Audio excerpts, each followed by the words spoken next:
Britannia owns her independent reign, Hibernia, Scotia, and the realms of Spain, and great Germania's ample coast admires the generous spirits that Columbia fires. Auspicious heaven shall fill with favoring gales, wherever Columbia spreads her swelling sails.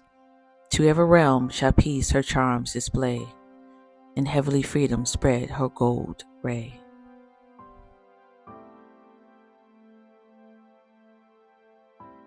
Phillis Wheatley, an enslaved woman, wrote these words during the late 18th century. Despite the societal norms of the time, which did not view women as equals, let alone a black woman, Wheatley's talents and accomplishments were remarkable. Phillis Wheatley, born in 1753 or 1754, was an African-American poet who is considered the first to be published. She was born in West Africa, present-day Senegal, and was kidnapped and sold into slavery at the age of 7. She was purchased by the Wheatley family in Boston, Massachusetts, who taught her to read and write.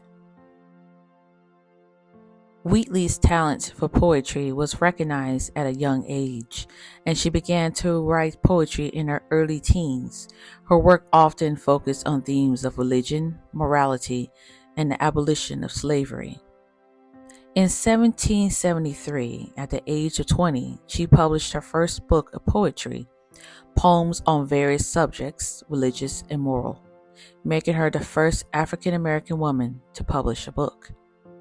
Wheatley's poetry gained recognition both in the United States and in England, where she traveled to meet prominent figures such as Benjamin Franklin and the Countess of Huntingdon.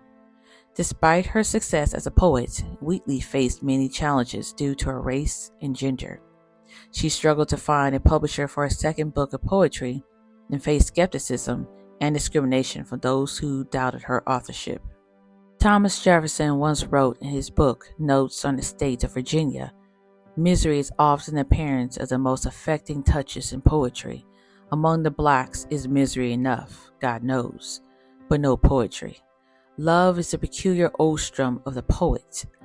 Their love is ardent, but it kindles the senses only, not the imagination. Religion indeed has produced a Phillis Wheatley, but it could not produce a poet. The compositions published under her name are below the dignity of criticism." Phillis Wheatley's poetry was influential in challenging the prevailing stereotypes about African Americans and advocating for their rights. Her work also played a significant role in the abolitionist movement, as she used her poetry to argue against the institution of slavery. In 1784, Wheatley's life was tragically cut short, as she died at the age of 31 due to complications from childbirth. However, her legacy as a pioneering poet continues to inspire and influence generations of writers and activists. It's only poignant to end as we began, in her own words. "'Twas mercy brought me from my pagan land, taught my benighted soul to understand that there's a God, that there's a Savior too, whence I redemption neither sought nor knew. Some view our sable race with scornful eye. Their color is a diabolic dye. Remember, Christians, Negroes black as Cain may be refined in joy, the angelic train."